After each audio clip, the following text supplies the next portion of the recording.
Hey YouTube, didn't your mother tell you to clean your plate?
YouTube.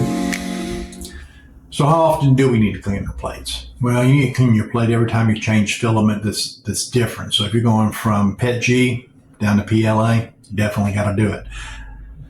That being said, I have gone from PLA up to PETG and just clean it with alcohol and never had a problem.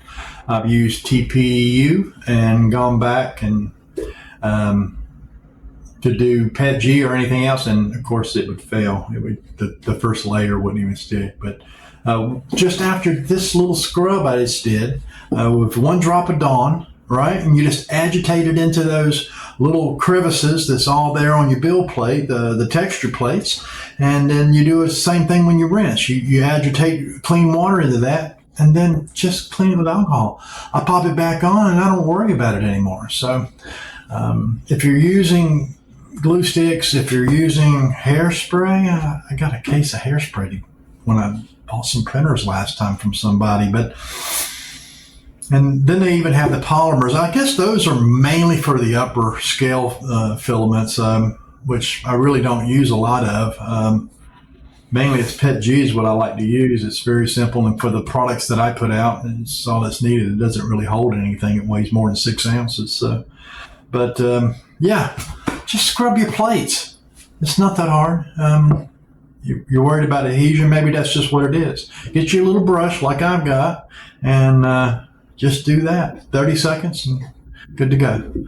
Anyway, I'm Will. This is Blue Ridge 3D Printing. I wanted to pop out a quick little video just to post something up today, say I did that. And if you do it different, if you're having problems, if you got a better way, please tell me. But I haven't had too many problems doing it this way. But anyway, until tomorrow or the next day, this is Will, and I'll talk to you then. Thanks.